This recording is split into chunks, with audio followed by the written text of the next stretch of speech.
மிக அழகான ஒரு தலைப்பை கொடுத்திருக்கிறார்கள். இன்றைய இளைய சமுதாயத்தினர், இளைய தலைமுறையினரிடையே இந்த பக்தியானது அதிகரித்து விட்டதா இல்லை குறைந்து விட்டதா என்று அற்புதமான ஒரு தலைப்பு. இந்த இளைஞர்களுக்கெல்லாம் என்ன பிடிக்கும்? பக்தியாக இருப்பது பிடிக்குமா, இல்லை இதை வலிய திணிக்கிறார்களா? பக்தி என்றால் என்ன? ஏமா ப்ளீஸ் கொஞ்ச நேரம் நீங்க பேசாம இருந்தீங்கன்னா முக்கியமான விஷயம்லாம் சொல்லும் போது தெரியும். ஒரு வரி விஷயங்கள்லாம் 1000 வருஷம் ஆனாலும் மனசுல பதிஞ்சிருக்கணும். முதல்ல இவங்க கொடுத்திருக்கிற தலைப்பு எத்தனை சிறப்பானது என்று பாருங்கள். இளைய தலைமுறையினுடைய பக்தி என்பது அதிகரித்து விட்டதா குறைந்து விட்டதா என்று தலைப்பு. அற்புதமான ஒரு தலைப்பு, கும்பாபிஷேகத்திற்கு ஏற்றதான ஒரு தலைப்பு. சரி, இந்த பக்தி என்றால் என்ன? யாராவது சொல்லுங்களேன். ஒரே வரியில் சொல்லுவதை என்றால் என்ன சொல்லலாம்? பக்தி என்றால் என்ன? இறைவனிடம் நம்மை இழப்பது, இறைவனை நம் இதயத்தில் இருத்துவது. ஒரே வரி. பக்தி என்றால் என்ன என்றால் இறைவனிடம் நம்மை இழப்பது, இறைவனை நம்முடைய இதயத்தில் இருத்துவது. இதுதான் பக்தி. அப்ப இது இவங்களுக்கு ஜாஸ்தியா இருக்கா கம்மியா இருக்கா? அதாவது இந்த இளைய தலைமுறையினிடம் ஜாஸ்தியா இருக்கா கம்மியா இருக்கா? இன்னொன்னு என்ன பண்ணுவாங்க தெரியுமா? கோயிலுக்கெல்லாம் நிறைய பேர் போறாங்க, கட்டாயமா ஏதாவது சொல்ல போறாங்க. இதுதான், அதனால பக்தி எல்லாம் ஜாஸ்தியா இருக்குன்னு தான் சொல்ல போறாங்க. டிவி முடிச்சுக்கிட்டு சிங்காரம் பண்ணிக்கிட்டு அக்கம் பக்கம் பார்த்துக்கிட்டு அரட்டை அடிச்சுக்கிட்டு செல்போனை நோண்டிக்கிட்டு செல்ஃபி எடுத்துக்கிட்டு மெகா மெகா மெகா சீரியல்களையும் பார்த்துக்கிட்டு அந்த செல்ஃபியில இருக்கிறத அந்த ஷார்ட்ஸ்ல போட்டுக்கிட்டு லைக்ஸ் வருதான்னு எதிர்பார்த்துட்டு நானும் கோயிலுக்கு போனேன், நானும் கோயிலுக்கு போனேன், நானும் கோயிலுக்கு போனேன் அப்படின்னு சொல்லிட்டு இருக்கிறது பக்தியா? அதற்கான ஒரே வரிதான் இந்த வரி. இறைவனை இதயத்தில் இருத்துவது, இறைவனை நம் இதயத்தில் பதிப்பதோடு நம் இதயத்தை அவனிடம் இழப்பது என்று. ஆகையினாலே இனிமே அவங்க பேசுறதுக்காக கேட்டுட்டு இருப்போம். எத்தனை அழகாக பேச போகிறார்கள் இந்த இளைஞர்கள். பேசி நான் இன்றுதான் முதல் முறையாக அதுவும் இந்த ஒரு பக்தி விஷயத்தை பற்றி பேசி கேட்க போகிறேன். ஆகையினாலே அனைவரும் அமைதி காக்க வேண்டுகிறேன். அற்புதமான விஷயங்களை இளைஞர்களிடமிருந்து இன்றைக்கு நாம் கேட்க போகிறோம். முதலிலே அதிகமாகிவிட்டது, ஏன்னா எப்பவுமே பாசிட்டிவா தான் முதல்ல சொல்லணும். அதிகமாகிவிட்டது என்று சொல்ல வருகின்றார்கள் திரு தாமோதரன் அவர்கள். தாமோதரன் அவர்கள் மிக அழகாக இந்த பட்டிமன்றத்தை துவக்கி வைக்க இருக்கின்றார்கள்.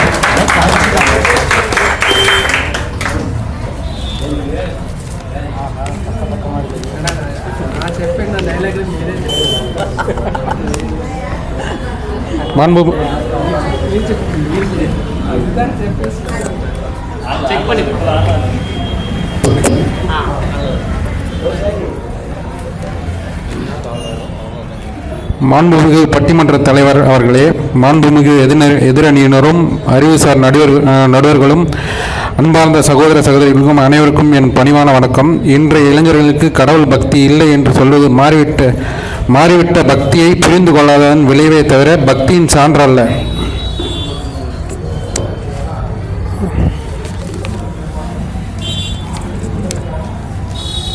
இன்றைய இளைஞர்களுக்கு கையில் மொபைல், மனதில் மந்திரம். இன்றைய இளைஞன் தொழில்நுட்பத்தோடு வாழ்ந்தாலும் தெய்வத்தோடு தான் நிம்மதியாக இருக்கிறான். அதன் ஒரு விளக்கம், ஒரு காலத்தில் பக்தி என்பது பெரியவர்களுக்கு சொத்து என்று நினைத்தோம். ஆனால் இன்றைய இளைஞர்களின் அடையாளமாக மாறியுள்ளனர்.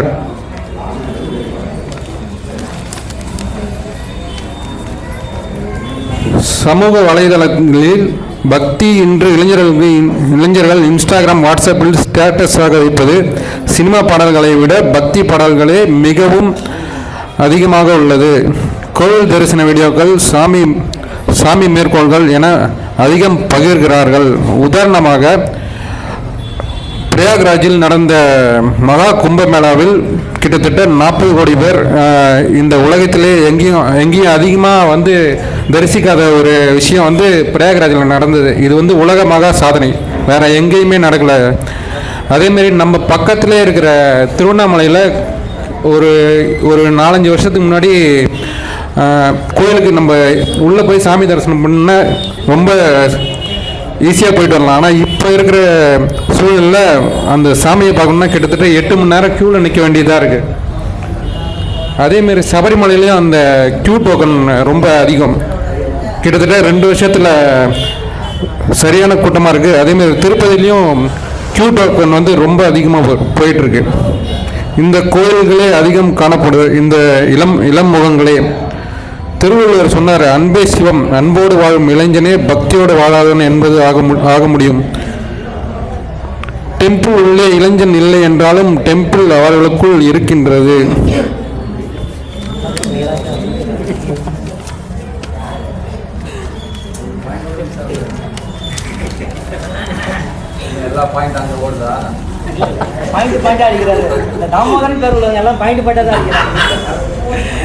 விழாவில் இளைஞர்கள் பங்கேற்பு ஜாதி மதம் வேறுபாடு இல்லாமல் ஒரே பணி, ஒரே பக்தி, ஒரே கோயில் என்பது ஒற்றுமைக்கு ஒரு ஓப்பன் யூனிவர்சிட்டி.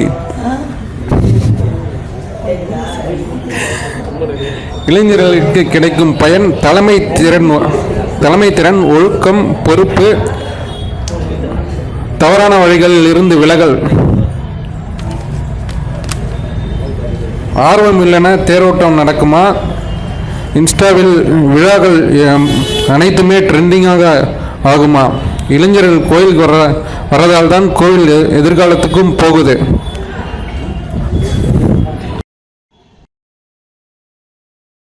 இன்றைய இளைஞர்களுக்கு கடவுள் பக்தி இல்லை என்று சொல்வது மொபைல் பார்த்து புத்தகம் படிக்கவே இல்லை என்று சொல்வது போல.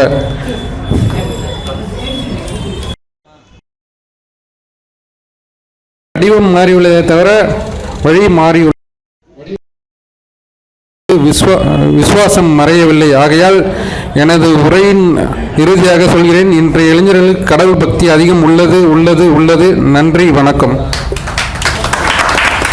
நன்றி திரு தாமோதரன் அவர்கள். உள்ளது உள்ளது என்பதை மட்டும் மிகவும் அழுத்தமாக சொல்லிவிட்டார்கள். வேறு விஷயங்களை சற்று மேலோட்டமாக சொன்னார்கள். அதையும் அழுத்தி சொல்லியிருந்தால் எதிரணிகளுக்கு இன்னும் ஒரு அழுத்தமான ஒரு எதிர்ப்பாக அமைந்திருக்கும். ஆகவே ஒரு அழுத்தமான எதிர்ப்பை காட்டுவதற்காக திரு திலீப் குமார் அவர்கள் வர இருக்கின்றார்கள். நமது வாசவி கன்னியா பரமேஸ்வரி கோவிலின் பிரம்மாண்டமான கும்பாபிஷேகத்தை தொடர்ந்து இன்று 3ஆம் நாள் மண்டலாபிஷேகம் நடந்து கொண்டிருக்கும் இந்த திருநாளில் நமது இளைஞர் சங்கம் எடுத்து நடத்தும் இந்த சிறப்பு பட்டிமன்ற விழாவிற்கு வந்திருக்கும் அனைத்து நல்லுள்ளங்களுக்கும் எனது வணக்கங்கள். நம்ம எல்லாருக்குமே மறைந்த முன்னாள் முதலமைச்சர் திருமதி ஜெயலலிதா அம்மையாரோட கர்வமான பேச்சு எப்படி இருக்கும், அவங்களுக்கு எத்தனை கோடி ரசிகர்கள் இருக்காங்கன்னு எல்லாருக்குமே தெரியும். அதே மாதிரி நம்மளுடைய நடுவர் திருமதி சரஸ்வதி கண்ணன் அவர்களுக்கும் நம்ம ஊரில் அவங்களோட பேச்சு திறனுக்கு எவ்வளவு ரசிகர்கள் இருக்காங்கன்னு தெரியும். அதில் நானும் ஒருத்தன். இனிய மாலை வணக்கங்கள்.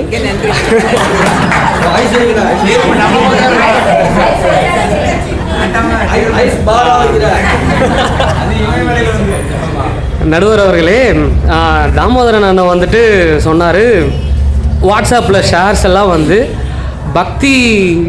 பக்தியினுடைய மெசேஜ்கள், பக்தியினுடைய வீடியோக்கள் எல்லாம் அதிகமாக பகிரப்படுது அப்படின்னு. இன்றைக்கி ஒரு பெரிய சினிமா ஸ்டாரோட ட்ரைலர் இல்லை டீசர் ரிலீஸ் ஆச்சு அப்படின்னா வித்தின் அ மினிட் அவ்வளோ லேக்ஸ், அவ்வளோ மில்லியன் வியூஸ் வருது. ஸோ அதெல்லாம் கம்பேர் பண்ணக்குள்ள இந்த தலைமுறை எதை நோக்கி போகுது, பக்தியை நோக்கி தான் போகுதுன்னு இவர் சொல்கிறது எனக்கு ரொம்ப வேடிக்கையாக இருக்குது. ஸோ நம்ம தலைவர் பாஷா படத்தில் ஒரு மனுஷனுடைய வாழ்க்கையை 8ஆக பிரித்து பாடியிருப்பார். ஸோ நமக்கு அவ்வளோ கால அவகாசம் இல்லாததுனால கொஞ்சம் ஷார்ட் அண்ட் ஸ்வீட்டாக சொல்லணுன்றதுக்காக ஒரு 2 நிகழ்வை மட்டும் நான் சொல்கிறேன். ஒரு பையன் ஒரு +2 படித்து முடிச்சிட்டான். ஒரு ஆவரேஜான மார்க்கோட தான் வெளியே வரான். அவங்க அப்பா அம்மா சரி ஓகே நல்ல ஆவரேஜான மார்க் தான் வாங்கியிருக்கான்ட்டு ஒரு நல்ல காலேஜில் கடன் உடனே வாங்கி சீட்டு வாங்கி தராங்க. ஸோ சீட்டு மட்டும் வாங்கிட்டு கம்முன்னு இருக்க வேண்டியதானே. ஆனால் அவங்க அப்பா அம்மா என்ன பண்ணுறாங்க, இன்னும் கொஞ்சம் நல்லா படிக்கணும், டாப்பராக வரணும், நல்ல கம்பெனியில் ப்ளேஸ் ஆகணும், நல்ல சம்பளத்தோடு வெளியே வரணுன்ற ஒரு சின்ன ஆசைக்காக பல சாமியார்களை கலந்துக்கிட்டு இந்த ஹோமம் பண்ணுங்க, இந்த கோயிலுக்கு போயிட்டு இத்தனை அகல் விளக்கு ஏற்றுங்க, பையனை இந்த வேண்டுதலை நிறைவேற்றுறதுக்காக 108 சுற்ற சொல்லுங்கள், இப்படியெல்லாம் சொல்லி ஒரு தவறான திணிப்புகளை வந்து அந்த பையனோட மனசில் விதைக்கிறாங்க. ஸோ அப்படி விதைக்கிறப்போ கடவுளோட அந்த பக்தி வந்து அதிகமாக இருக்குமா இல்லை கம்மியாகுமா அப்படின்றது எனக்கு கேள்விக்குறியாக தான் இருக்குது. ஸோ இதற்கு பதிலாக வந்து இங்கே எத்தனை பேர் வந்து ஆர்யா நடித்த மகாமுனி படம் பார்த்துருக்கீங்கன்னு எனக்கு தெரியல. கடவுள்னா என்ன, பக்தினா என்ன, மனிதர்கள்னா என்னன்னு சொல்லிட்டு ஒரு 3 நிமிஷத்துக்கு சூப்பராக எக்ஸ்பிளைன் பண்ணியிருப்பார். ஸோ அதைப்படி பிள்ளைகளுக்கு வந்து கரெக்டாக சொல்லி கொடுத்துருந்தா கடவுளினுடைய அந்த ஒரு நம்பிக்கையும் பக்தியும் வந்து குறைஞ்சிருக்காதோன்னு சொல்லிட்டு என்னுடைய ஒரு சின்ன தாட்டை தான். ஸோ இன்னொரு நிகழ்வு வந்து என்னன்னு சொல்லிட்டு பார்த்தீங்கன்னா, இப்போ நம்ம இருக்கக்கூடிய காலம் வந்து இன்டர்நெட் காலம். ரொம்ப ரொம்ப ஸ்பீடாக செயல்படக்கூடிய ஒரு காலம். இன்றைக்கி ஒரு ஐடி கம்பெனியில் 25 வருஷம் எக்ஸ்பீரியன்ஸ் உள்ள ஒரு 40 வயசு ஆள் செய்யக்கூடிய வேலை ஒரு 25 வயசு பையன் பண்ணக்கூடிய எல்லா சாத்தியக்கூறுகளும் இருக்குது. ஸோ அதுவும் இல்லாமல் டெக்னாலஜி வளர்ந்துட்டு வர இந்த சமயத்தில் அதே 25 வயசு பையன் பண்ணுற ஒரு 10 பசங்க பண்ணுற வேலையை வந்து ஏஐ ChatGPTன்னு நிறையா விஷயங்கள் பண்ணிகிட்ருக்கு. ஸோ நான் என்ன சொல்ல வரேன் அப்படின்னா, இந்த ஜென்ரேஷனில் இருக்கிற ஒரு இளைஞன் வந்துட்டு இந்த ஜென்ரேஷனில் இருக்கிற ஒரு இளைஞனுக்கு சுமைகளும் பொறுப்புகளும் அதிகமாக இருக்குது. ஸோ இந்த சுமைகள் பொறுப்புகள் வந்து கம்பேரிட்டிவ்லி போன ஜென்ரேஷனோட இந்த ஜென்ரேஷனுக்கு அதிகமாக இருக்குது. காரணம் வந்து போட்டி, வருமானம், செலவு. ஸோ இந்த மாதிரி இருக்கிற ஒரு நெருக்கமான சிச்சுவேஷனில் எந்த ஒரு இளைஞனுக்கும் வந்துட்டு கடவுளை பற்றி தெரிஞ்சுக்கிறதுக்கோ இல்லை கடவுளுடைய பக்தியை வந்து அதிகப்படுத்திருக்கிறதுக்கோ அவங்களுக்கு நேரம் இல்லை. ஸோ நான் என்ன சொல்ல வரேன் அப்படின்னா, இந்த ஜென்ரேஷன் பசங்களுக்கு டைம் போக போக பக்தி வந்து குறைஞ்சிட்டு தான் வருதுன்றதை ஆணித்தனமாக இங்கே நான் பேசி தெரிவிச்சுக்கிறேன். வாய்ப்பு அளித்ததற்கு மிக்க நன்றி. இவர் அழுத்தம் திருத்தமாக பேசினார், இவர் ஆணித்தரமாக பேசுகின்றார். இந்த ஆணியை பிடுங்குவதற்காக யார் வரப்போகிறார்கள் தெரியவில்லை. அடுத்ததாக திரு விஷ்ணு அவர்கள் வர இருக்கின்றார்கள். பெயரிலேயே விஷ்ணு என்று வைத்துக் கொண்டு விட்டார்கள். இல்லை என்று சொன்னால் அவருடைய பெயருக்கு என்ன அர்த்தம் என்று தெரியாமல் போகும். என்ன சொல்ல போகிறார் பார்க்கலாம். மாண்புமிகு நடுவர் மற்றும் பெரியோர் சகோதர சகோதரி அனைவரும் இனிய மாலை வணக்கம். எதிரணி தரப்பு திரு திலீப் குமார் தானே சிறப்பாக பேசினீர்கள். ஆர்வமாக இருந்தது. நீங்கள் கேட்கும்போது நானே மாறணும்னு இருப்பேன். ஆனால் நான் அதுக்கு ஆப்போசிட் பாயிண்ட் நிறைய வச்சுருக்கேன். நடுவர் அவர்களே, தொழில்நுட்பமும் பக்தியை அளிக்கவில்லை, அது வந்து எளிமையாக்கி தான் இருக்குது. நல்லா நோட் பண்ணி பார்க்கணும்னா பக்தி அழிக்கலை, அது சுத்தமாக எளிமையாக்கி இருக்குது. இன்றைக்கி இருக்க ஜென்ரேஷனுக்கு ஏற்ற மாதிரி மாற்றிருக்கு. அது புதுசாக ஒரு வடிவமைப்பு இருக்குது. டெய்லி கோவிலுக்கு போய் தீபார்த்தனை காமிச்சு விளக்க போட்டால் தான் அது பக்தின்றது கிடையவே கிடையாது. இது பக்தின்றது நம் மனசால் நினைக்கிறதும், பக்தினா என்னென்னா நம்மளோட நம்பிக்கை, உள்ளத்தில் இருக்கும் நம்பிக்கை தான் நம்ம பக்தின்னு சொல்கிறோம். நீங்கள் நினைக்குமா டெய்லி கோவிலில் போய் பூஜை பண்ணி அங்கே பரிசம் பண்ணால் தான் அது பக்தின்னு கிடையவே கிடையாது. இன்றைக்கி இருக்க ஜென்ரேஷன் ஓடுறதுக்கு கண்டிப்பாக அதுக்கு நேரம் இல்லை. அன்றைக்கி இருந்தது, ஒவ்வொன்றுத்துக்கும் ஒவ்வொரு அர்த்தம் இருந்தது. விரதம்னு சொல்லுவாங்க, அன்றைக்கி விரதம் இருந்தாங்க. இன்றைக்கி இன்டர்மீடியட் ஃபாஸ்டிங்னு மாற்றிட்டாங்க. அதுக்கேற்ற இந்த ட்ரெண்டுக்கு ஏற்ற மாதிரி எல்லாத்தையும் மாற்றிட்டாங்க. யோகா எதுக்குன்னா நம்ம பிரெயின் வேவ்ஸ் அந்த மாதிரி ஸ்டிமுலேட் பண்ணுறதுக்கு தான். ஒவ்வொன்றும் அந்த மாதிரி இன்றைக்கி இருக்க யங்ஸ்டருக்கு ஏற்ற மாதிரி மாற்றியாச்சு. இன்றைக்கி இருக்க டெக்னாலஜி வச்சு விர்ச்சுவல் தர்ஷன் சொல்லுவாங்க. நம்ம திருமலை திருப்பதியே இன்றைக்கி விர்ச்சுவல் தர்ஷனுக்கு வந்துருச்சு. நம்ம நினைக்கிற மாதிரி நேரில் தான் போய் கும்பிடணும் இல்லை.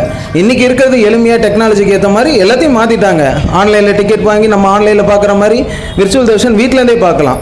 இன்றைக்கி அந்தளவு டெக்னாலஜி டெவலப் ஆகிருக்கும்போது இந்த 1 மணி நேரம் சொற்பொழிவுலாம் பார்த்தீங்கன்னா இன்றைக்கி 30 செகண்ட் ரீல்ஸ்லேயே நமக்கு அற்புதமாக ஈஸியாக புரிய வைக்கிறாங்க. இன்றைக்கி இருக்க ஜென்ரேஷன் அது மொபைல் ஃபோன் யூஸ் பண்ணுறனாலையோ அதனாலேயோ நம்ம சொல்லக்கூடாது. மொபைல் ஃபோன் நம்ம டெக்னாலஜி எளிமையாக்கி இருக்கோசி பக்தியை குறைக்கல. இன்றைக்கும் எல்லோரும் வாட்ஸ்அப் ஸ்டேட்டஸ் வைக்கிறாங்க, ஆனால் நேரில் வர முடியல, அதை நான் ஒத்துக்கிறேன். ஆனால் அதுக்காக இது பக்தி இல்லை. இன்றைக்கி எக்ஸாம் எழுதப்போ போகிறதுக்கு இன்டர்வியூக்கு போகிறதுக்கு முன்னாடி எல்லாம் சாமி கும்பிட்ற பழக்கம் இன்றைக்கி இருக்க யங்ஸ்டர்ஸ்க்கு இருக்குது. இன்னும் அது பழக்கத்தில் தான் வச்சுருக்காங்க. யாருமே இன்னும் அந்த கோவிலுக்கு போகாமல் யாருமே இது பண்ணாமல் இல்லை. முக்கியமான தினங்கள் வராங்க. கும்பாபிஷேகம் வேலை செய்கிறதுலாம் யாருன்னு பார்த்தீங்கன்னா நம்ம இளைஞர் தான் வேலை செய்கிறது. இன்றைக்கி கும்பாபிஷேகம் நடந்தது, நம்ம இளைஞர் சங்கம் எவ்வளோ எஃபர்ட் எடுத்து கொடி கட்டுறதுலேருந்து எல்லா வேலையும் பார்த்தோம், எல்லாருக்குமே தெரியும். இன்னைக்கு அந்த அளவு இளைஞர் வந்து செய்யறாங்க. ஆர்வம் இருக்கோ இல்லையோ, சாமிக்குன்னா வந்து இறங்கி செய்யறது இளைஞர் தான். ஊர்வலம் போறது, அன்னதானம் போடுறது, எல்லா வேலையும் நம்ம தான் செய்யறோம். இன்னைக்கு இளைஞர் தான் இன்னைக்கு எல்லா ஊர்வலத்தும் எல்லா திருவிழாலையும் பார்த்தீங்கன்னா இளைஞர் தான் வந்து செய்யறாங்க. ஸோ இளைஞர் பக்தி இல்லைன்னா நான் கண்டிப்பா ஒத்துக்கவே மாட்டேன். பக்தியோட தான் எல்லாரும் வந்து இங்க செய்யறாங்க. பக்தியோட தான் இருக்க, குறைஞ்சிருச்சு இல்ல? குறையில. இன்னைக்கு இருக்க டெக்னாலஜிக்கு ஓட முடியும் போது அந்த ஸ்ட்ரெஸ் டிப்ரெஷன்லாம் தாண்டி அவங்க இங்க வர முடியல. அதுதான் விஷயம். இன்னைக்கு அவ்வளோ ஒர்க் ப்ரெஷர். அன்னைக்கு இருந்தாங்க சஷ்டி விரதம் என்னென்னமோ இருந்தாங்க. இன்னைக்கு அந்த மாதிரிலாம் இல்லை. இன்டர்மீடியட் ஃபாஸ்டிங் அதுக்கேற்ற மாதிரி மாத்திக்கிட்டாங்க. இன்னைக்கு யூடியூப்ல பக்தி பாடல்கள் பிராட்காஸ்ட் எல்லாத்துலேயுமே இன்னைக்கு பார்த்தீங்கன்னா ஆன்லைன்ல ஸ்பாட்டிஃபைல எல்லாத்துலேயும் தந்தீங்கனாலும் இன்னைக்கு பக்தி ஐட்டம்ஸ் நிறையா இருக்கு. இன்னைக்கு ஸ்பாட்டிஃபைலையோ பாட்காஸ்ட்லையோ எல்லாத்துலேயும் பிகைன் நோட்ஸ் நடத்துறாங்க. குமுதம் யூடியூப் சேனல் ஏகப்பட்டது இருக்கு. எல்லாத்துலேயுமே பக்தின்ற ஒரு சேனலை வச்சு நிறைய வியூஸ் போயிட்டு தான் இருக்கு. இன்னைக்கு யாரும் பார்க்காமலாம் இல்லை, ஏகப்பட்ட வியூஸ் இன்னைக்கு இருக்கு. இன்னும் அந்த பழைய பஞ்சாங்கத்தை வைத்துக்கொண்டு ஓட்டணும்னு நினைக்காதீங்க. இன்னைக்கு நித்ரா ஆப்னு ஒன்று வந்துருச்சு. நம்ம நாளைக்கு அடுத்த வருஷத்துக்கு உள்ளது இன்னைக்கே பார்த்துக்கிற அளவு டெக்னாலஜி கொண்டு வந்துட்டோம். இன்னும் பழைய பஞ்சாயத்தை வச்சு நம்ம இங்கே நோட்டை வச்சு தான் பார்க்கணும்னா அது கண்டிப்பாக வாய்ப்பு இல்லை. நம்ம இன்னைக்கு எல்லாம் டெக்னாலஜிக்கு ஏற்ற மாதிரி மாற்றிக்கிறோம், வேற ஒன்றுமே இல்லை.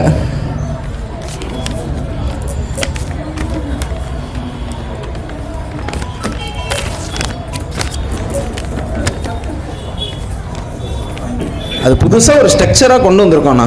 மொதல் பாயிண்ட்டு ஸ்ட்ரக்சர்ன்றது நம்ம முன்ன சொன்னதே தான், ரெகுலர் ப்ராக்டிஸு கிடையாது. அன்னைக்கு அக்கேஷ்னலாக வந்தாலும் அது பக்தி தான். மனசால நினைக்கிறது தான் என்னை பொறுத்த வரைக்கும் பக்தி நான் சொல்லுவேன். இங்கே சாமி முன்னாடி நம்ம எவ்வளோ தான் வீந்து கொடுத்தாலும் மனசால கும்பிடணும் அப்படின்னு வாங்கல்ல, அது மாதிரி வீட்டில் இருந்தே சாமியை நினச்சாலும் அது பக்தி தான். நேரில் வந்து தான் கும்பிடணுன்றது என்னோட அவசியம் இல்லை, டெய்லியும் வரணும்னு அவசியமும் இல்லை. முக்கியமான தினங்கள் வந்தே ஆகணும். இது அறிவியலாக நம்ம யோசிச்சா நிறைய இருக்கு. இன்றைய இளைஞர்கள் பிளைண்ட் பிலீஃபாக பார்ப்பதில்லை, சயின்டிஃபிக் ஸ்பிரிச்சுவலாக பார்க்குறோம். ஒவ்வொரு விஷயத்தையும் சயின்டிஃபிக்காக பார்க்குறோம். ஏன் விபூதி வைக்கிறோம், ஏன் துளசி தண்ணி குடிக்கிறோம், துளசி தண்ணி எது குடிக்கிறோன்னா நமக்கு இம்யூனிட்டி பூஸ்ட் ஆகும். சயின்ஸ் படி பார்த்தீங்கன்னா அது பக்தினால இல்லை. அன்னைக்கு பழைய தலைமுறைகள் இது உருவாக்குனது நிறைய ரீசன் இருக்கு. மஞ்சள் வந்து எதுக்குன்னா நம்ம ஆன்டிபயோட்டிக்கு கிருமி இது பண்ணாமல் இருக்கிறதுக்கோசரம், நம்ம கிருமியை பூஸ்டிங்க்கோசரம் கொடுத்துருக்காங்க. மஞ்சள் கொடுக்கறது, குங்குமத்துலேயும் இருக்குது. நெத்தியில் வைக்கிறது ப்ரெஷர் பாயிண்ட். இந்த இடம் நம்ம குங்குமம் வைக்கிறோம்ல, அது ப்ரெஷர் பாயிண்ட்டுன்னு சொல்லுவாங்க. அது நம்ம ப்ரெஷர் பாயிண்ட்டை ஸ்டிமுலேட் பண்ணுறதுக்கோசரம் அந்த குங்குமம் வைக்கிறோம் சென்டரில். ஒவ்வொன்றுத்துக்கும் ஒவ்வொரு அர்த்தம் இருக்குது. அன்றைக்கி வாழை இலையில் சாப்பிட்டோம், இன்றைக்கி வாழை இலை சாப்பிட்றோமா இல்லை, அது என்ன ரீசன் நான் ஒத்துக்கிறேன். டெய்லி இன்னைக்கு போகிற ஓட்டத்துக்கு வாழை இலையெல்லாம் சாப்பிட முடியல. ஆனால் அது எதுக்குன்னா பாலிபெனால்ஸ்னு ஒரு கெமிக்கல். அது என்னன்னா இலையில நம்ம போடுற சூடான சாதம் அந்த கெமிக்கல் ரியாக்ஷனாக ஃபார்ம் ஆகி பாலிபெனால்ஸ்னு ஒரு கெமிக்கல் ரியாக்ஷன். அது நம்ம டைஜஸ்டிவ் சிஸ்டம் எல்லாத்தையும் ஃபுல்லாகவே நம்ம இம்ப்ரூவ் பண்ணுறதுக்கோசரம் அந்த மாதிரி நிறைய இருக்குது. ஜபம் இன்னைக்கு மெடிடேஷன் யோகா அந்த மாதிரி இன்னைக்கு எல்லாருமே பண்ணுறாங்க. அது கூட ஒரு வகையான பக்தி தான். ஜபம் யோகம் இதெல்லாமே ஒரு வகையான பக்தி தான். ஜபம் பண்ணால் நமக்கு நர்வ் சிஸ்டம்லாம் காம் ஆகும். அந்த மாதிரி நிறையா இருக்குது. இதனால பக்தி அதிகரிக்கல அப்படின்னு நான் கண்டிப்பாக ஒத்துக்கவே மாட்டேன். கோவில் மணி கூட ஒரு சவுண்ட் வைப்ரேஷன் சொல்றாங்க, சயின்டிஃபிக்கலாக ப்ரூவ் ஆயிருக்கு. கோவில் மணி ஒரு சவுண்ட் வைப்ரேஷன் அப்படின்னு இதுலேயும் ப்ரூவ் பண்ணியிருக்காங்க. இத்துடன் என்னுடைய தலைப்பை முடித்துக் கொள்கிறேன். வாய்ப்பளித்ததற்கு மிக்க நன்றி. திரு விஷ்ணு அவர்கள் அறிவியலோடு கலந்த இந்த ஒரு ஆன்மீகமானது நம்முடைய இளைஞர்களிடையே வளர்ந்திருக்கிறது என்று சொன்னார்கள். ஆன்மீகம் வளர்ந்து அதிகரித்து விட்டதா என்பதற்கு இந்த இளைய தலைமுறையினருக்கு அறிவியல் கருத்துக்களை கொடுத்தால் அவர்கள் இன்னும் அதிலே ஈடுபாடோடு வளர்ப்பார்கள், வளர்ந்திருக்கிறது என்று சொல்லும்படிக்கு அறிவியலை நிறைய சொன்னார்கள். ஆலயமணியை பற்றி சொன்னார்கள். அந்த ஆலயமணியினுடைய ஓசையானது, இந்த மணி என்பது பஞ்சலோகத்தினாலே ஆகியிருக்கின்றது. ஆகையினாலே அதனுடைய ஒலியானது நம்முடைய வலது மூளையிலே ஒரு அற்புதமான ஒரு சப்தத்தை ஏற்படுத்தி மூளையிலே ஒரு அற்புதமான ஒரு விஷயத்தை சாதிப்பது. வலது மூளை என்பது நம்முடைய செயல்திறனை அதிகமாக்குகிறது. ஆகையினாலே அந்த சப்தம் நம் மூளையை அதிகமாக இயக்கி நாம் இயங்குவதற்கான ஒரு வழியை செய்கின்றது. இப்படி பல ஆன்மீக கருத்துக்களை அவர் சொன்னார்கள். இவற்றையெல்லாம் உருவாக்குவது இளைஞர்கள் தானே, நவீன ஒரு காலகட்டம் தானே, அதனால் ஆன்மீகம் அதிகரித்து விட்டது தானே என்றெல்லாம் கேட்டார்கள். வாஸ்தவம்தான். ஆனால் ஆன்மீகம் என்பது தன்னை இழப்பது. தன்னை இழந்து நம்பிக்கை என்று சொன்னார்கள். நம்பிக்கையும் சரிதான். அதனை முற்ற முழுக்க இறைவனிடம் ஒப்புவிப்பது என்பது பக்தி என்பதற்கான ஒரு முழு அர்த்தமாகும். இதனை முழு அர்த்தமா, அரை அர்த்தமா, கால் அர்த்தமா என்று சொல்லுவதற்காக திரு திலக் அவர்கள் கால் அர்த்தமா காலே அர்த்தமா என்று சொல்ல வருகின்றார்கள். ஜெயவாசவி நடுவர் அவர்களுக்கும் சபையர் அவர்களுக்கும் என்னுடைய முதற்கண் வணக்கங்களை தெரிவித்துக் கொள்கிறேன். நமது நண்பர் தாமோதரன் அவர்கள் கூறியது போல் இன்றைய இளைய தலைமுறைகளுக்கு கோயிலுக்கு சென்று எல்லாம் பக்திகளாம் இருக்கிறது என்று கூறுகிறார்கள். ஆனால் இப்பொழுது கோயிலுக்கு சென்றால் அந்த பக்தி இருப்பதில்லை. நெத்தியில் பட்டை போட்டுக்கொண்டு கழுத்தில் ருத்ராட்சம் போட்டுக்கொண்டு அவர்கள் வருகிறார்களே தவிர சாமி கும்பிடும்போது கண்ணை திறந்து கும்பிட வேண்டும். கற்பூர தீபாவளி காட்டும்போது கண்ணை திறக்க வேண்டும். கண்ணை மூடிக்கொண்டு தான் இருக்கிறார்கள்.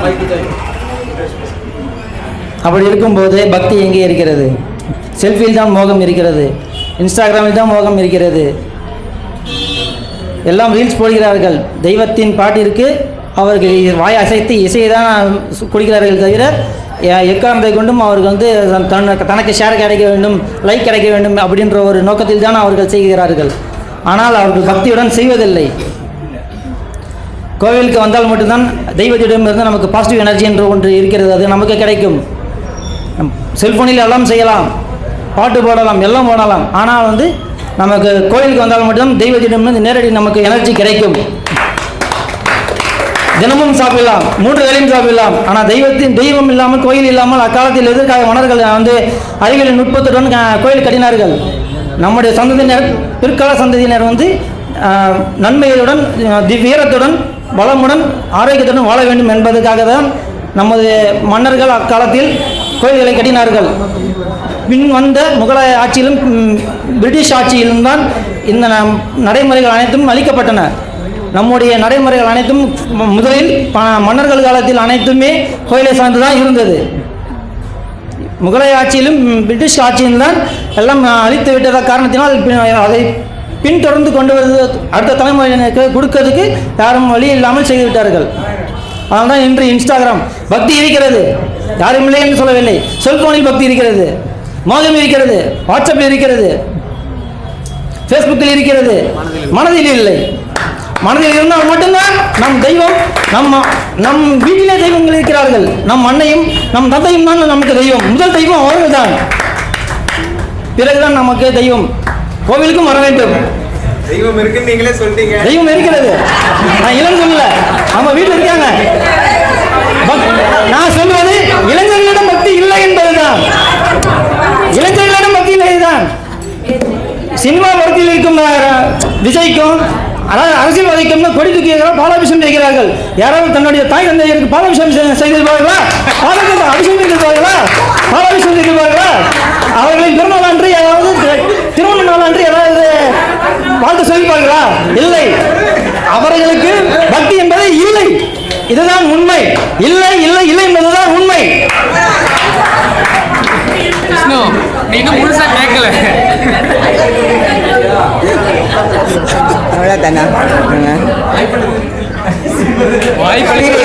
வாய்ப்பளித்ததற்கு மிக்க நன்றி.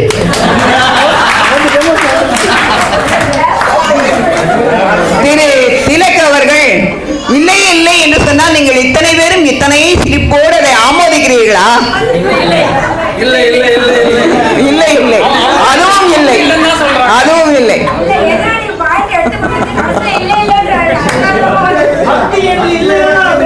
இப்பொழுது தலைப்பு என்ன? இன்றைய நிலையிலே இளைய தலைமுறையிடையே பக்தி என்பது அதிகரித்து விட்டதா குறைந்து விட்டதா என்பதை தவிர பக்தி இருக்கிறதா இல்லையா? அது கிடையாது. அதிகரித்து விட்டதா இல்லையா என்றுதான் ஒரு தலைப்பு. இந்த இளைஞர்களிடையே அந்த தலைப்புக்கு ஏற்றவாறு இருக்க வேண்டுமே தவிர, பெற்றோர்களுக்கும் திரைப்படத்துறையில் இருப்பவர்களுக்கும் பாலாபிஷேகம் செய்வது இந்த பக்தியில அடங்கவே அடங்காது. இந்த பக்தி என்பது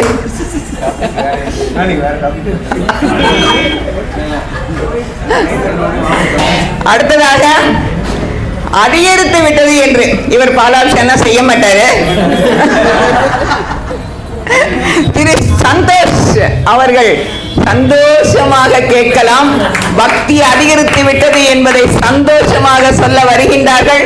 உண்மையை சொல்வதற்கு சந்தோஷம் தானே இருக்கும், ஆகையினாலே சந்தோஷமாக கேட்கலாம். அனைவருக்கும் வணக்கம். நமது குலதெய்வம் வாசவி ஸ்ரீ கன்னிகா பரமேஸ்வரி அன்னையருக்கும் வணங்குகிறேன். நடுவர் அவர்களுக்கும் வந்திருக்கும் பெரியவர்களுக்கும் தாய்மார்களுக்கும் சேர்ந்து வணக்கம் தெரிவிக்கிறேன். எனது அணிகளுக்கு வலு சேர்க்கவும் எதிரணிகளின் வாதங்களுக்கு தொடர்புடையாக்கவும் கடைசியாக பேச வாய்ப்பு கிடைத்துள்ளது. இதில் ஃபஸ்ட்டு 2 பேர் பேசினவங்களுமே எங்களுக்கு சாதகமாக தான் பேசியிருக்காங்க. அவரும் சினிமாவில் எக்ஸாம்பிள் சொன்னார். சரி, சினிமாவில் இன்னொரு சினிமாவிலையும் பசங்க சினிமாவில் அதெல்லாம் எவ்வளோ ஃபேமஸ் ஆச்சு. தீபாத்தனை காட்டுறதுக்கும் இதுக்கும் அதே சினிமாவில் தான் அதையும் பப்ளிஷ் பண்ணாங்க. என்ன நம்ம சொல்கிற விதத்தில் அந்த இளைஞர்களுக்கு போய் சேர்ந்துருக்கு அப்படின்றத பொறுத்தும் அது நிறையவே ரீச் ஆகிருக்கு. டிஜிட்டலில் ரீச் ஆகிருக்குன்னு எப்படி சொல்கிறோம் அப்படின்னாக்கா, இன்றைக்கி ஒரு இடத்துக்கு அர்ச்சனைக்கு போகிறோம் அப்படின்னாக்கா, கோவிலுக்கு அர்ச்சனைக்கு வராங்க, இல்லை ஒரு கும்பாபிஷேகம் நடக்குது, ஒரு ஃபங்க்ஷன் நடக்குது, விசேஷத்துக்கு வராங்க அப்படின்னாக்கா அவங்க என்ன பண்ணுறாங்க அப்படின்னாக்கா ஃபோன் எடுத்து இங்கே இருக்கிறவங்க ஒரே இடத்துல அந்த கோவிலுக்கு வரவங்க கம்மி தான். அவங்க உறவினர்களோ இல்லை அவங்க பசங்களோ கூட ஊரில் இருந்தால் இப்போ வீடியோ கால் பண்ணுறான், அப்படியே நீயும் சேர்ந்து சாமி கும்பிடு, அதை பெற்றோர்கள் சொல்கிறாங்க. அதே சமயத்தில் அது ஏன் பசங்கள் இல்லை நான் வேலையாக இருக்கேன்னு சொல்ல மாட்டாங்க யாருமே. பெரியவங்க சொல்கிறாங்க சாமி இப்போ கும்பிட்டுடலாம், நம்மளும் சேர்ந்து வீடியோலேயே கும்பிட்டுடலாம் அப்படின்ற மாதிரி அது அதிகரித்து தான் இருக்குது. அதே மாதிரி இப்போ இன்றைக்கி சுச்சுவேஷனில் திருப்பதியிலும் சரி, இன்றைக்கி எதுவும் சரி, ஏன் ஆன்லைன் புக்கிங் வந்துச்சு? டிஜிட்டல் ஆக்கிறதுக்காகவா? இல்லை, நம்ம நேரில் போய் க்யூவில் நின்னோம்னா 3 நாளைக்கு நிற்கணும். அதுக்கு பதிலாக ஆன்லைனில் டிக்கெட் விற்றா ஜஸ்ட்டு அந்த சீக்கிரமாக போயிட்டு சாமியை கும்பிட்றதுக்கும் நமக்கு ஒரு வாய்ப்பு இருக்குது. 22ஆம் நம்ம புக் பண்ணிட்டோம் அப்படின்னாக்கா கண்டிப்பாக 22ஆம் நான் கண்டிப்பாக ஏழுமலையானா நான் கண்டிப்பாக தரிசனம் பண்ணிவிடுவேன்றதும் இளைஞருக்கு நம்பிக்கை இருக்கிறதுனால தான் ஆன்லைனில் புக் பண்ணுறாங்க. அதனால தான் ஆன்லைனில் ஏன் இவ்வளோ சீக்கிரமாக டிக்கெட் புக் ஆகுது? பசங்க தான் அதை டிக்கெட்டை ஸ்பீடாக புக் பண்ணியே முடிக்கிறது. இல்லைன்னா அங்கே புக்கிங்கே இருக்காது.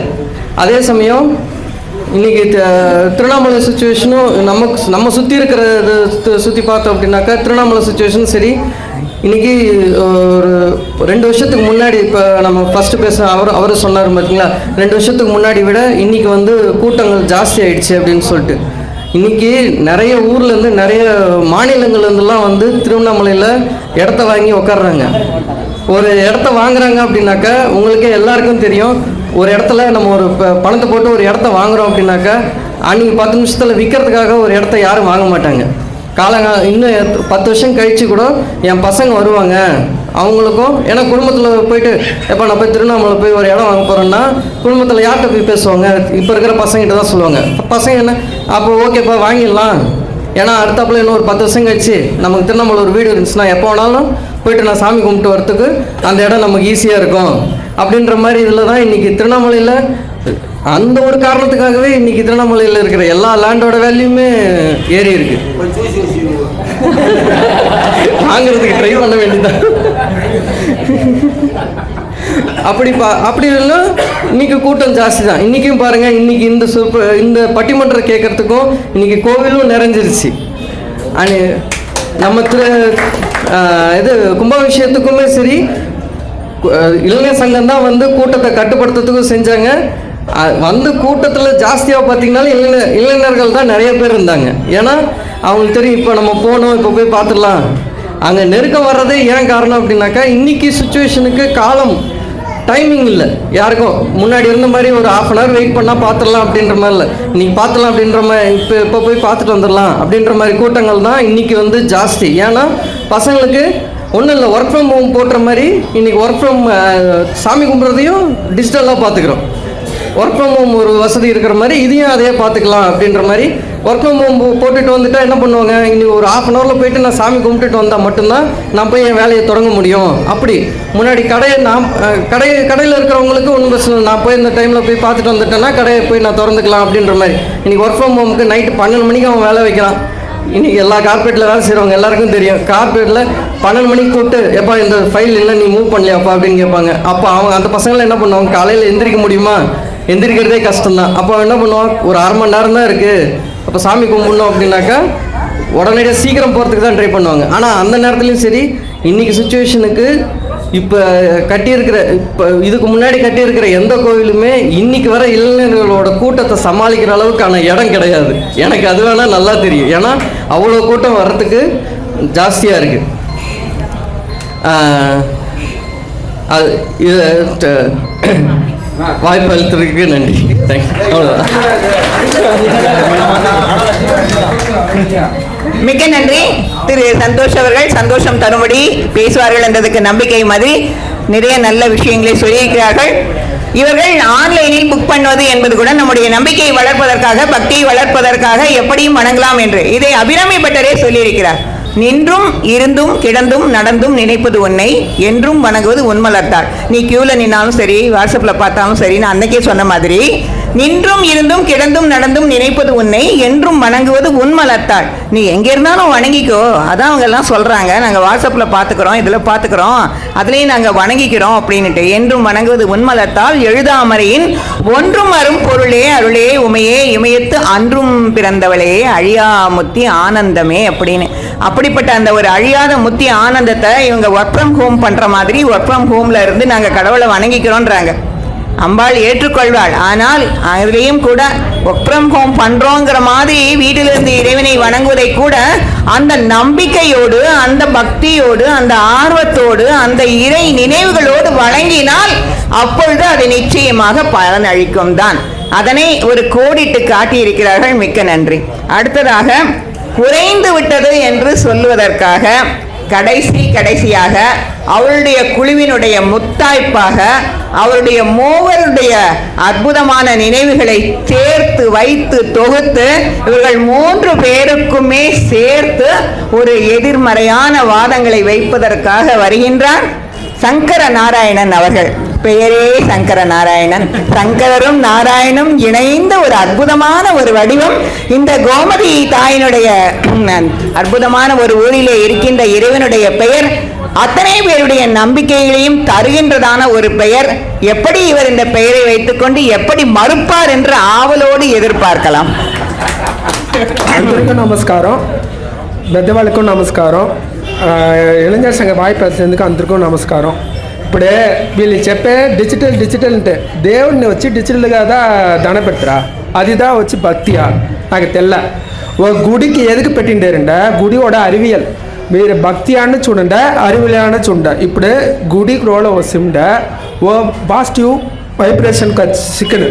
ఇప్పుడే మన దేవుడి దగ్గర పోయి కూర్చుకునేవి, మనం ఉండే టెన్షన్ అంతా ఉంది మనకి ఇప్పుడు ఉండే జనరేషన్కి.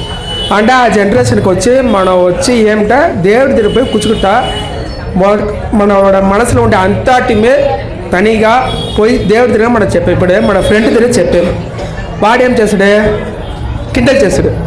அதனால் మన దేవుడి దగ్గర చెప్పేవాళ్ళ అప్పుడుదా ఇది మాదిదా అట్లా ఉండేవాళ్ళ. మనకు నా ఏళ్ళ குறைஞ்சி வந்து చెప్పేండా ఎవరో అది மாதிரி చేసేది లేదు. ஏங்க தயவுசெய்து கொஞ்ச நேரம் பேசாம இருங்க. இது ஒரு முத்தாய்ப்பான ஒரு விஷயம். எப்படி எல்லா கருத்துக்களையும் மறுத்து பேசுகிறார் என்று அமைதியாக கேளுங்கள். பேச வேண்டும் என்று விருப்பம் இருந்தால் முன்றோ வெளியே போங்கள், இல்லாவிட்டால் பின்னால் போய் பேசுங்கள். ఇప్పుడే మా ఇంట్లో చూసిండే మా అయ్య దేవుడి భక్తి అధికం, అందరికీ తెలుసు. మా ఇంటి ఫ్యామిలీ భక్తి అంతా తెలుసు, మా 90% తెలుసు, 90% తెలుసు. మా నాయన వచ్చి ఓ ఇదిగా యోగాగా పోర్సిరి దేవుడి ఇదికి అంత ఈర్పాడు మా నాయనకి இல்லை. அதனால నాకు అది తెల్ల. అప్పుడే నా వచ్చి ఏం చేశాను, ఇన్స్టాలో ఇది ఉందా చూసి ఏమారాను. ఉண்மையான విషయం ఇళంజర్గా అంతరుమే అద్దా ఏమారాము. దేవుడు వచ్చి మన దండ పెట్టేది సరే జాలి ఏం చేయదు దేవుడు, అట్లా నాను నచ్చిందా ఉండేది. ఇప్పుడే అది కూర్చుందా ఉండేను ఒత్తికి నేను. అండ్ మన దేవుడికి మనం ఎవరు ముఖ్యత్వం ఇచ్చేది లేదు. ఎదుకు మీరు పోయారు టూర్కి, అయ్యప్ప మాల ఎదుకు వేసుకునేరు, వేసేదికి ఎదుకే భక్తికా ఆంధ్ర చుట్టాల పక్కన ఏమేమి ఊరు ఉంది, ఆ ఊరికి ఎక్కడెక్కడ పోయేది,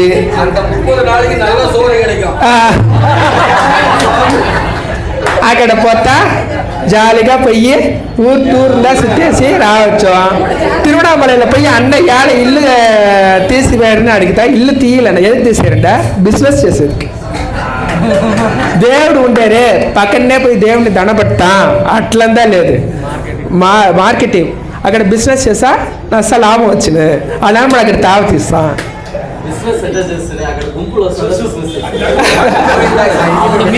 అడుగుతా దేవుడిని పెట్టి మీరు బిజినెస్ చేసారా?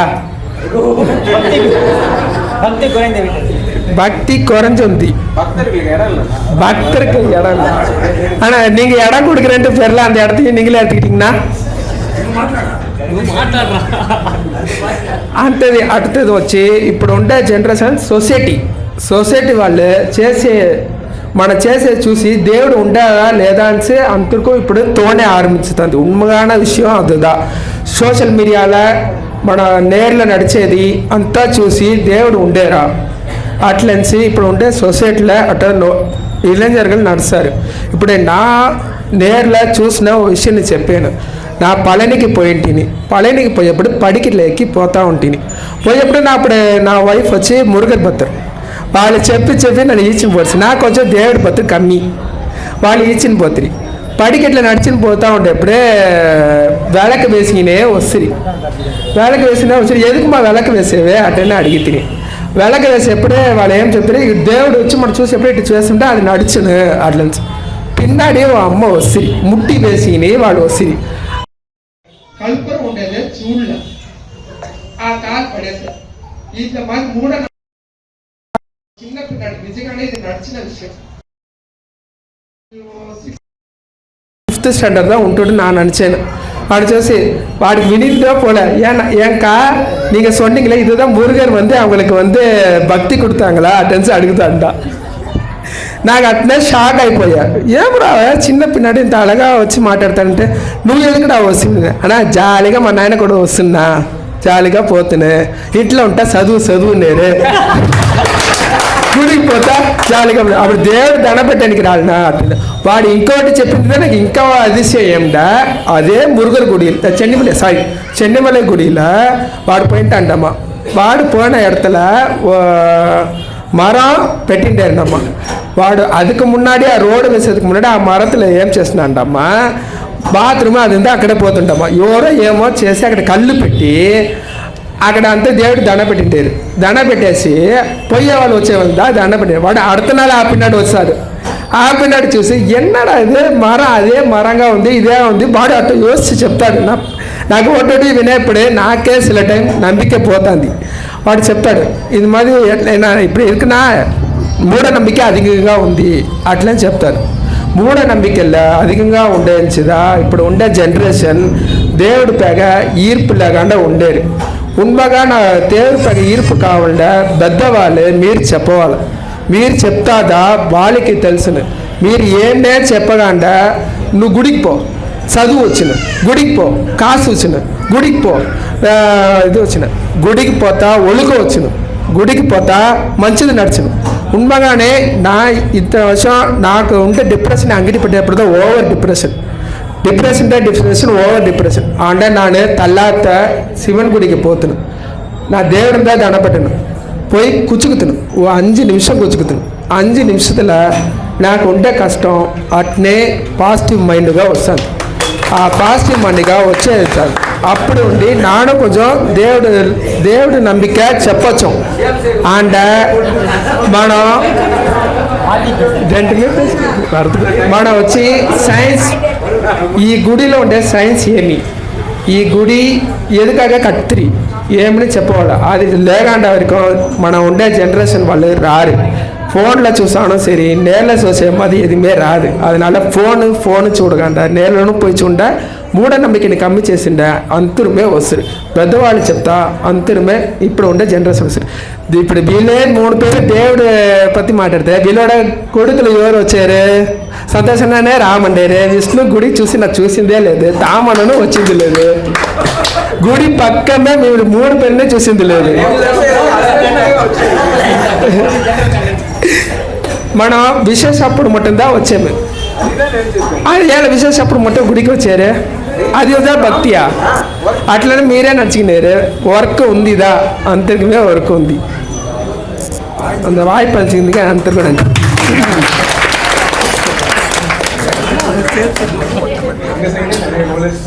முத்தாய்ப்பாக சொல்லிவிட்டார்கள். இந்த கட்சியா அந்த கட்சியா என்று தெரியாத அளவுக்கு முத்தாய்ப்பாக சொல்லிவிட்டார்கள். என்ன சொல்கின்றார்கள்? இவர்கள் ஏன் கோவிலுக்கு வரவில்லை என்று கேட்கிறார். கோவிலுக்கு வருவது மட்டும்தான் பக்தியா? அது வந்ததும் அது அப்படி கிடையாது. இவர் சொன்னார் திருவண்ணாமலையிலே இடம் வாங்குவதை பற்றி சொன்னார்கள். மிகுந்த நயமாக பேச வேண்டும் இடம் வாங்குவதை பற்றி எல்லாம். ஒருவன் ஒரு முறை ஒரு கிணற்றை விட்டான் மற்றொருவனுக்கு. கிணறு அவனுக்கு கையில காசு வேணும், அதனால இடம் விற்கல, கிணறை விட்டான். என்னன்னு சொன்னா ஒரு 5 லட்சத்துக்கு அந்த கிணறை இன்னொருத்த வாங்கிட்டான். ஏன் வாங்கிட்டான்? அவன் நிலத்துக்கு தண்ணி வேணும், வாங்கிட்டான்.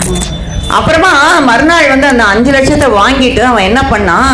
கிணற்றை மட்டும்தான் உனக்கு விற்றேன், அதில் உள்ள தண்ணீரை விற்கவில்லை நான், ஆகையினால அதற்கு தனியாக நீ 5 லட்சம் தரணும் அப்படின்னா. அவன் என்ன பண்ணுவான்? கஷ்டப்பட்டு கடன்பட்டு 5 லட்சம் கொடுத்தாச்சு, இஷ்டப்பட்டு வாங்கின கிணற்றை திரும்பவும் கஷ்டப்பட்டு தண்ணீருக்கு எங்கே போகிறது அப்படின்னுட்டு என்னால் கொடுக்க முடியாதுன்னா, அப்போ நீ உன் பணத்தையும் தரமாட்டேன், உன்னுடைய கிணத்தையும் தரமாட்டேன், எதுவும் தரமாட்டேன்ட்டான். வீட்டுக்கு அவன் ரொம்ப கஷ்டமாக இருந்தான். அப்போ அவனுடைய பையன் சொன்னான், நான் போய் நாளைக்கு பேசிக்கிறேன்ப்பா அப்படின்னா. அவரிடம் போய் என்ன சொன்னான் மறுநாள்? நான் நிஜமாகவே ஏழை, நீங்கள் சொன்னவாறு எனக்கு 5 லட்சம் கொடுப்பதற்கு வசதி இல்லை, ஆகையினாலே என் கிணறு எங்களுடையது, தண்ணீர் உங்களுடையது என்று சொன்னீர்கள், வாஸ்தவம்தான். நீங்கள் எழுதி கொடுக்கும் பொழுது தண்ணீரோடு சேர்ந்த கிணறு என்று எழுதி கொடுக்கவில்லை, கிணறு என்றுதான் எழுதி கொடுத்தீர்கள். ஆகையினாலே உங்கள் தண்ணீரை நீங்களே எடுத்துக்கொள்ளுங்கள். அதுக்கப்புறம் என்ன பண்றீங்க? இன்னைக்குள்ள எடுத்துக்கணும். அப்படி இல்லைன்னா எங்க கிணற்றில் உங்கள் தண்ணீரை வைத்ததற்கு வாடகை தர வேண்டும். என்ன அழகாக பேசினார்கள். அதுபோலத்தான் இந்த வாதமும் இருந்தது. சாதுரியமான ஒரு வாதம் இருந்தது. இடம் வாங்க வேண்டும் என்பது இறை பக்தியை வளர்க்க வேண்டும். நம் கண்ணோட்டம் தான் அது. எந்த ஒரு செயலை செய்தாலும் நல்லதை மட்டும் நினைக்கின்ற மனோபாவம் அவர் சொன்னது. எல்லாவற்றிலுமே வியாபாரத்தை நோக்குகின்ற மனோபாவம் இவருடையது. ஆகவே அந்த வியாபாரமும் செழிக்க வேண்டும் என்பதற்காகவே கோவிலுக்கு வருகின்றோம், இறைவனை வேண்டுகின்றோம் என்றெல்லாம் சொல்லுகின்றார்கள். ஒரு குழந்தை எல்கேஜிக்கு அனுப்புகிறோம். ஏன் அனுப்புகிறோம்? அங்கே போய் பாடம் படிக்கணுங்க. ஏன் அது படித்து அப்படியே ஐஏஎஸ் ஆகிட போதா? இல்லை A for apple B for பிஸ்கெட்டுன்னு படித்தாதான் அதுக்கு ஐடியில் வேலை கிடைக்க போதா? ஏன்? அது ஒரு பழக்கம். இந்த எழுத்துக்களை கற்பதற்கும் பள்ளியிலே பலரோடு சேர்ந்து இருப்பதற்கும் படிப்பதனால் வரும் பயனை தெரிந்து கொள்வதற்கும் அது ஒரு பழக்கம். அதுபோலேதான் இந்த கோவிலுக்கு வருவது என்பதும் இறைவனை அந்த இடத்திலே உணருவதற்கும் இறைவனிடம் இருந்து நாம் சக்தியை பெற வேண்டும் என்பதற்கான வழிமுறைகளை தெரிந்து கொள்வதற்கும் அந்த ஆன்மீக நினைவுகளிலே அனைவரோடும் சேர்ந்து இருந்து நம் மனம் ஆன்மீகத்தில் செல்லவில்லை என்றாலும் கூட அனைவரோடும் சேர்ந்து இருக்கும் பொழுது அந்த ஆன்மீகத்திலே லயிக்கும் என்பதற்குமாக இந்த கோவிலுக்கு வருகிறோம். சரி, கோயிலுக்கு வர முடியலன்னா என்ன பண்ணுறது? அதான் அவங்க எல்லாம் சொன்னாங்க, நம்ம இன்ஸ்டாகிராம் இருக்குது, இது இருக்குது அப்படின்னு சொல்லி எல்லாம் சொன்னாங்க. வாஸ்தவம் தான். அது வீட்டிலிருந்தே நீங்கள் அந்த இன்ஸ்டாகிராமிலும் பார்த்து கொள்ளலாம். இப்போ வீட்டிலிருந்தே கூட நீங்கள் அந்த எல்கேஜி குழந்தைக்கு பயிற்றுவிக்கலாம். நிறைய பாடங்கள்லாம் வந்துருச்சு. கற்பத்திலே இருக்கின்ற குழந்தைக்கு கூட பாடம் சொல்லி தராங்க. அதற்கான ஒரு வகுப்புகள் கூட வந்து விட்டன. ஆகையினால் அங்கிருந்தும் கற்றுக்கொள்ளலாம். கற்றுக்கொண்டதை அதை பயன்பாட்டிற்கு எடுத்து வருவதற்காகத்தான் இந்த கோயில்கள் இருக்கின்றன.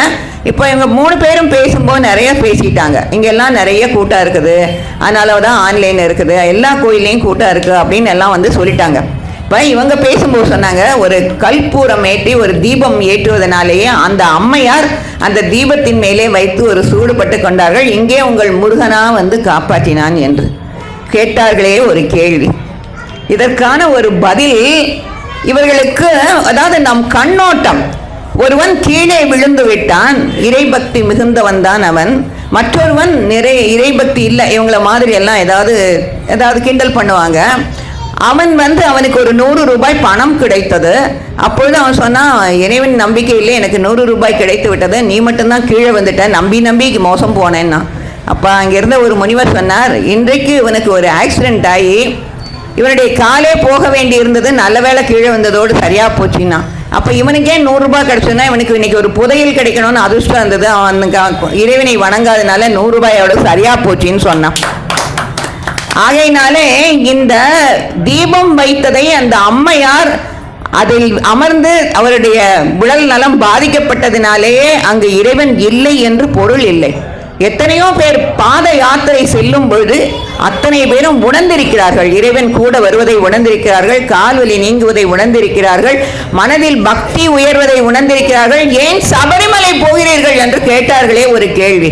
அந்த ஒரு 48 நாட்கள் பழகுவதற்காகத்தான். எப்படி இறைவனை வணங்குவது, எப்படி அனைவரிலும் இறைவனை காண்பது. பார்ப்பவர்கள் அத்தனை பேர்களையும் சாமி சாமி சாமி என்று வணங்குகின்றார்களே, அது ஏன்? அத்தனை உள்ளங்களிலுமே இறைவனை காணுகின்ற ஒரு பக்குவம் வர வேண்டும் என்பதற்காகத்தான் அந்த 48 நாட்களும் போகின்றார்கள்.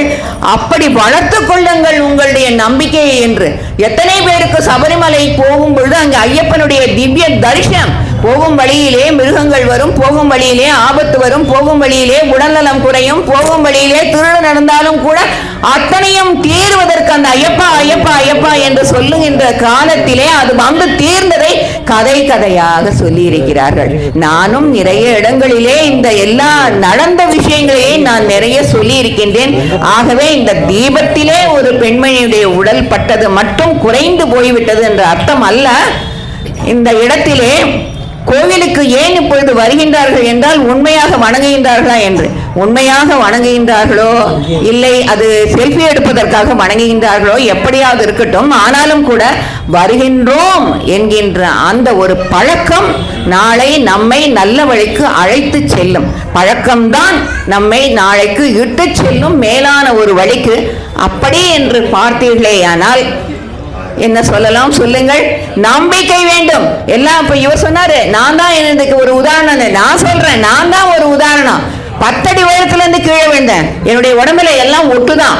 இந்த இடுப்புல ஒரு ஆபரேஷன், காலில் ஒரு ஆபரேஷன், இந்த காலில் ஒரு ஆபரேஷன், எல்லாவற்றிலும் பித்தளை தவிடுகள் வைத்து நடந்து கொண்டிருக்கிறேன். டாக்டர் என்ன நடக்கக்கூடாதுன்னு சொல்லிட்டாங்க, காலில் தூக்கி வச்சுக்கோன்னு சொல்லிட்டாங்க. இன்றைக்கும் நான் நடக்கிறேன், எனக்கு பேசவே முடியாதுன்னு சொல்லிட்டாங்க. என்னுடைய தொண்டையில எல்லாம் நிறைய ரிப்பேர் இருக்கு, ஆபரேஷன் பண்ணணும், அந்த ரிப்பேர் எல்லாம் போகணும்னு சொல்லிட்டாங்க. பேசுகிறேன். அப்ப இதுக்கெல்லாம் காரணம் என்ன என்றால் அந்த தெய்வம் இருப்பதுதான், அந்த நம்பிக்கை தான், அதற்கான ஒரு உதாரணம் தான். ஆகையினாலே குறைந்து விட்டது என்பது என்ற காலத்திலுமே ஒத்துக்கொள்ளவே முடியாது முடியாது முடியாது. ஏனென்றால் அது நம்முடைய ஆன்மீக பூமியிலே, பாரத தேசத்திலே உயிராக, நாடி துடிப்பாக, ரத்தமாக, அத்தனையுமாக கலந்து கலந்து கலந்து இருக்கிறது. ஒரு அருகம்புல் இருக்கு வச்சுக்கோங்களேன், ரொம்ப போர் அடிக்கிறேனா? அருகம்புல் இருக்கு வச்சுக்கோங்களேன், ஒரு 100 வருஷம் கழிச்சு மழை வந்தா கூட அருகம்புல்லு முளைச்சுக்கும். ஏன்? அதனுடைய வேரில் உயிர்த்தன்மை இருக்கிறது. அதுபோல எத்தனை படையெடுப்புகள் நடந்தாலும், எத்தனை எதிரிகள் வந்து அழித்தாலும், எத்தனை முறை நம்முடைய கோவில் சொத்துக்களை கொள்ளை கொண்டாலும், நம்முடைய சோம்நாத் கோவிலை வாஜ்பாய் அவர்கள் திரும்ப திரும்ப கட்டினார்களே, அதுபோல இது வளரும் வளரும் வளரும், அது உயிர்த்து வளரும். நம்பிக்கை என்பது எப்பொழுதுமே உயிர்த்து வளரும். ஒரு சின்னஞ்சிறு குழந்தை திருஞான சம்பந்தர் பேசினார் என்றால் அந்த சின்னஞ்சிறு குழந்தைக்குள்ளே அந்த விதை இருந்தது. இன்றைக்கு கூட்டம் இருப்பதினாலே தான் என்று நினைக்க வேண்டாம். அந்த கூட்டம் ஆன்மீக வழிக்கு, உயர்ந்த வழிக்கு நம்மை அழைத்து செல்லும். இத்தனை விதைகளும் நீங்கள் நம்பினாலும் நம்பாவிட்டாலும் பழத்திற்குள் கொட்டை இருப்பதை போலே உங்களுடைய மனத்திற்குள்ளே அந்த ஜீவனானது இருக்கும். அது அடுத்த தலைமுறைக்கு செல்லும். அவர்களும் ஒரு கஷ்டம் வரும்பொழுது கடவுளை நீ காப்பாற்று என்று தன்னை அறியாமல் சொல்லுவார்கள். அப்பொழுது அந்த நம்பிக்கை அவர்களிடையே துளிர்த்து வளரும் என்று சொன்னால், அதிகரிக்கிறது என்று சொன்னால் ஒரு உத்தமமான ஒரு விடையாக இருக்க முடியும் என்று சொல்லிக் கொள்கின்றேன். ஆகவே இந்த அணி ஜெயித்தது, இந்த அணி தோற்று அவர்களுடைய சந்தேகத்தை நிவர்த்தி செய்து கொண்டார்கள் என்றுதான் சொல்ல வேண்டுமே தவிர அவர்களுடைய கேள்விகளுக்கு நாம் பதில் அவர்கள் தோற்றார்கள் என்றெல்லாம் சொல்லவே கூடாது. எத்தனை முறை ஆனாலும் கூட, எத்தனை குறை இருந்தாலும் கூட நிவர்த்தி தான் செய்ய வேண்டும் என்பது இவர்களுடைய பணி. அதிகரித்து விட்டது என்று சொன்னால் மட்டும் போதாது, அதனை நிவர்த்தி செய்ய வேண்டியதும். ஆகவே அனைவருமே நம்பிக்கையோடு இறைவனை வணங்கி நம்முடைய அடுத்த தலைமுறைகளுக்கும் இந்த கலாச்சாரத்தை, பண்பாட்டினை கொண்டு சென்று இறை பக்தி என்பது என்றுமே வளர்ந்து கொண்டு, மூங்கில் மரம் வளர்வதை போலே வளர்ந்து கொண்டேதான் இருக்கும். அது தேவதாரு மரத்தை போலே நிலையாகத்தான் இருக்கும். சந்தன மரத்தை போலே என்றும் மனம் வீசிக்கொண்டுதான் இருக்கும். ஆகையினாலே அதிசயமாக தேவலோகத்து மரத்தை போலே என்றும் சிரஞ்சீவியாகத்தான் நம்முடைய ஆன்மீகம் என்பது இருக்குமே தவிர அதற்கு அழிவு என்பது கிடையவே கிடையாது. அது இன்னும் மேலும் மேலும் வளரும் வளரும் என்று சொல்லிக்கொண்டு, ஏதான் தவறு இருந்தாலும் மன்னித்துக் கொள்ளுங்கள். என்னுடைய விருப்பத்தை தான் நான் சொன்னேன். மிக்க நன்றி.